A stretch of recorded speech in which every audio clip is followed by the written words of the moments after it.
السلام عليكم ورحمة الله وبركاته. الحمد لله رب العالمين والصلاة والسلام على أشرف المرسلين وعلى آله وأصحابه وأزواجه وذرياته وأهل بيته أجمعين.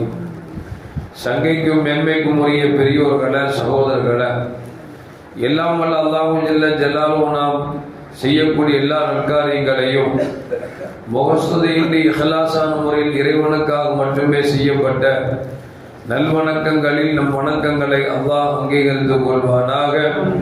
நாம் செய்யக்கூடிய வியாபாரங்களிலும் தொழில்துறைகளிலும் நஷ்டமில்லாத ஹலாலான முறையில் நிரம்ப லாபத்தை பெற்ற லாபகரமான வாழ்க்கையை கொண்டு தம் தேவைகளையும் தேவை உடையவர்கள் தேவைகளை நிறைவேற்றக்கூடிய நல்ல பொருளாதாரத்தையும் உள்ள விசாலத்தையும் அல்லாஹ் அனைவருக்கும் வழங்கி அல்வானாக. கஞ்சத்தனம் என்கிற தீய பண்பை விட்டு அல்லாஹ் நம்மை பாதுகாத்துக் கொள்வானாக. நம்மை இந்த உலகத்தில் வாழ வைக்கும் காலம் எல்லாம் நோயினுடைய இன்றி உள்ள ஆரோக்கியத்தோடு அல்லாஹ் நம்மை வாழச் செய்வானாக. அந்த ஆரோக்கியமான வாழ்க்கையை கொண்டு அல்லாஹ் ரசூலை நெருங்கக்கூடிய அனைத்து நல்லவர்களையும் புரியக்கூடிய நல்ல முத்தகீன்களின் கூட்டத்தில் அல்லாஹ் நம்மை ஆக்கி அருவானாக. திடீர் மரணங்களை விட்டும் தீய மரணங்களை விட்டும் நம்மையும் நம் குடும்பத்தையும் நம் சமூகத்தையும் அல்லாஹ் முழுமையான முறையில் பாதுகாத்துக் கொள்வானாக. மருத்துவமனையின் செலவினங்களை விட்டும் வேதனைகளை விட்டும் அல்லாஹ் நம்மை காத்தருவானாக.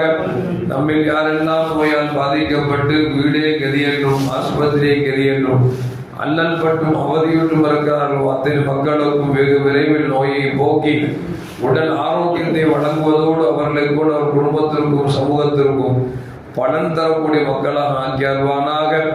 நாம் இந்த உலகத்தில் வாழ்ந்து வருகிற நேரத்தில் லா இலாஹ இல்லல்லாஹ் முஹம்மது ரசூலுல்லாஹ் என்ற கலிமாவை மொழிந்து ஜன்னத்துல் ஃபிர்தௌஸை கண்ணால் கண்டு ஆக மகிழ்ந்து சிரித்தவனமாக மரணிக்கக்கூடிய நல்வாக்கியம் பெற்ற மக்களில் அல்லாஹ் நம்மை ஆக்கி அருள்வானாக. மரணித்தும் மரணிக்காத இறைநேசர் கூட்டத்தில் அல்லாஹ் நம்மை ஆக்கி அருள்வானாக. நாளை வறுமையில மூத்த முஹம்மது ரசூலுல்லாஹி ஸல்லல்லாஹு அலைஹி வஸல்லம் அவர்களின் திரு கரங்களால் ஹவுதுல் கௌசர் என்கிற தடாகத்தில் நீர் பருகி அன்னாரின் ஷஃபாஅத்தை பெற்று அன்னாரின் கரம் பிடித்து ஜன்னத்துல் ஃபிர்தௌஸ் என்ற உயர்ந்த சொர்க்கத்தில் அவர்களோடு அல்லாஹ் நம்மை சங்கமிக்க செய்வானாக. எல்லாவற்றுக்கும் மேலாக இறை அன்பை பெற்று இறைவனை பார்த்து பரவசம் அடையக்கூடிய அருளிகாவையும் அருளாவையும் பெற்ற மக்களில் அல்லாஹ் நம்மை ஆக்கி அருள்வானாக. அருமையான மோமின்களே, அல்லாஹு ஜல்ல ஜலாலுஹு மனிதனை படைத்து மனிதனுக்கு ஆரோக்கியம் என்கிற ஒரு நிலையை கொடுத்திருக்கிறார். ஆரோக்கியம் இல்லை என்று சொன்னால் மனிதனுடைய வாழ்வை கேள்விக்குறியாகிவிடும். அதனால்தான் பெருமானார் ஸல்லல்லாஹு அலைஹி வஸல்லம் சொல்வார்கள், அல்லாஹ்விடத்தில் நீங்கள் ஆரோக்கியத்தை கேளுங்கள் என்று சொல்வார்கள். ஒரு கட்டத்தில் கண்மணி முஹம்மது ரசூலுல்லாஹி ஸல்லல்லாஹு அலைஹி வஸல்லம் ஒரு சிறிய தந்தை அப்பாஸ் ரலியல்லாஹு அன்ஹு கேட்டார்கள், யா ரசூலல்லாஹ், அல்லாஹ்விடத்தில் நான் கேட்பதாக இருந்தால் எதை கேட்டு பெற வேண்டும் என்று கேட்டார்கள். நபிகள் நாயகம் ஸல்லல்லாஹு அலைஹி வஸல்லம் சொன்னாங்க, சல்லில்லாஹல் ஆஃபியா, அல்லாஹ்ட்ட நீங்க ஆஃபியத்தான ஆரோக்கியமான வாழ்வை கேளுங்கள் என்று சொன்னார்கள். கொஞ்ச நாள் கழிந்தது. மீண்டும் வந்தார்கள், யா ரசூலல்லாஹ், அல்லாஹ்விடத்தில் நான் எதை கேட்டு பெற்றுக்கொள்ள வேண்டும் என்று கேட்டார்கள். அப்பொழுது பெருமானார் ஸல்லல்லாஹு அலைஹி வஸல்லம் சொன்னாங்க, ஆஃபியத்தை கேளுங்க, உடல் ஆரோக்கியத்தை கேளுங்கள் என்றார்கள். கொஞ்ச நாள் கழிந்தது. மீண்டும் அப்பாஸ் ரலியல்லாஹு தஆலா அன்ஹு பெருமானிடத்தில் வந்தாங்க. யா ரசூலல்லாஹ், அல்லாஹ்விடத்தில் நான் இதை கேட்டு பெற வேண்டும் என்று கேட்டார்கள். நபிகள் நாயகம் ஸல்லல்லாஹு அலைஹி சொன்னாங்க, அல்லாஹ்ட்ட ஆஃபியத்தை இந்த உலகத்திலும் பரவுலகத்திலும் சேர்த்து கேளுங்கள் என்று பெருமானார் ஸல்லல்லாஹு அலைஹி வஸல்லம் சொன்னார்கள் என்கிற ஹதீஸ் கிரந்தங்களில் நமக்கு காணப்படுகிறது.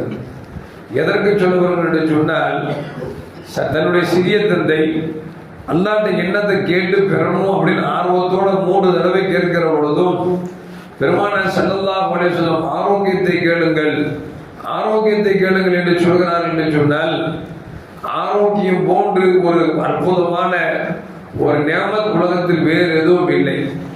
காரணம் என்று சொன்னால், ஆரோக்கியம் இறந்துவிட்டால் நம்ம ரோட்லையும் படுத்தலாம், வீட்லையும் படுத்திடலாம். ஆரோக்கியம் இல்லைன்னு வச்சுக்கங்களேன், ஆஸ்பத்திரி தான் போய் படுக்கணும்.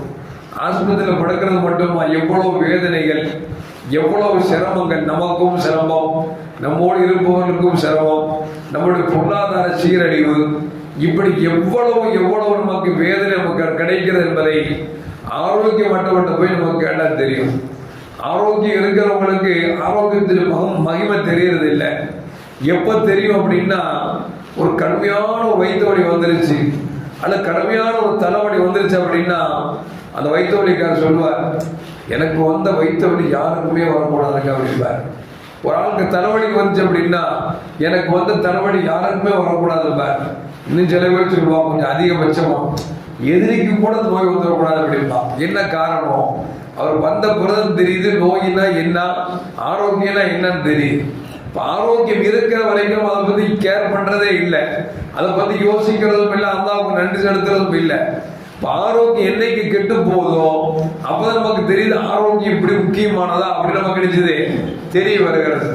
ஒரு கட்டத்தில் நபிகள் நாயகம் ஸல்லல்லாஹு அலைஹி காலத்திற்கு பிறகு அபூபக்கர் சித்தீக் ரலியல்லாஹு தஆலா அன்ஹு மெம்பர் படியில் ஏறினார்கள். பக்கா அபூபக்கர் ரலியல்லாஹு அவர்கள் எழுந்து நின்ற அபூபக்கர் நாயகம் அழுக ஆரம்பித்து விட்டார்கள். சொன்னார்கள், நபிகள் நாயகம் ஸல்லல்லாஹு அலைஹி வஸல்லம் அவர்கள் ஹிஜ்ரி முதல் வருடம் அவர் மெம்பரில் ஏறினார்கள். ஏறிய பொழுது பெருமானார் ஸல்லல்லாஹு அழுதார்கள்.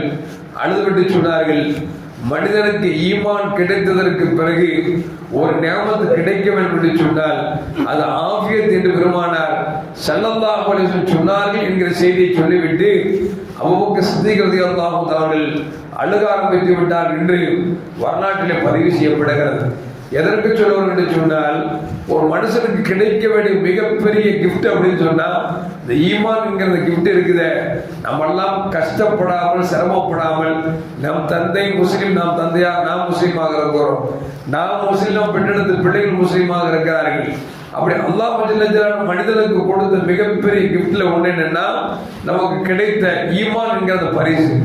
அதற்கு அடுத்து ஒரு முக்கியமான பரிசு இருக்கு அப்படின்னா ஆஃபியத் அப்படின்னு சொல்லி நபிகள் நாயகம் ஸல்லல்லாஹு அலைஹி சொல்றாங்க. ஏன்னா ஆஃபியத் இருந்தாதான் உலகத்துல வாழ முடியும், ஆஃபியத் இருந்தால்தான் இறைவனை வணங்க முடியும், ஆஃபியத் இருந்தால்தான் எதுவுமே செய்ய முடியும். எனவேதான் பெருமானார் சொல்றாங்க, மனிதனுக்கு ஈமானுக்கு பிறகு ஒரு அற்புதமான ஒன்று கிடைக்க வேண்டும் என்று சொன்னால் ஆஃபியத் என்று பெருமானார் ஸல்லல்லாஹு அலைஹி சொல்றாங்க. இன்னொரு இடத்துல நபிகள் நாயகம் ஸல்லல்லாஹு சொல்லுவாங்க, பாங்குக்கும் காமத்துக்கும் மத்தியில் இருக்கக்கூடிய அந்த நேரம் இருக்கிறது அல்லவா, ஒரு அற்புதமான நேரம். இறைவன் எதை கேட்டாலும் தருவான் என்கிற நேரம் என்று சொன்ன பொழுது ஒரு சஹாபி கேட்டாங்க, யார் சொல்லலாம், அந்த நேரத்தை நான் என்ன அல்லாஹ்ட்ட கேட்கணும் அப்படிங்கிற பொழுது நபிகள் நாயகம் ஸல்லல்லாஹு சொன்னாங்க, ஆஃபியத்தை கேளுங்கள் என்று பெருமானார் ஸல்லல்லாஹு சொல்றாங்க. அப்படின்னா ஆஃபியத் எந்த அளவுக்கு முக்கியம் அப்படிங்கிறத யோசிச்சு பார்க்கணும். இந்த ஆபியத்தை கெடுக்கக்கூடிய எந்த தீய பழக்கம் படத்தில் வந்து விடக்கூடாது. இந்த ஆபியத்தை கெடுக்கிற அளவிற்கு எந்த உணவு பழக்கம் வந்து விடக்கூடாது. இந்த ஆபியத்தை பேணி பாதுகாப்பதில், ஆரோக்கியத்தை பேணி பாதுகாப்பதில் மனிதன் மிக முக்கியத்துவம் கொடுக்க வேண்டும் என்பதை தான் நபிகள் நாயகம் ஸல்லல்லாஹு சொல்றார்.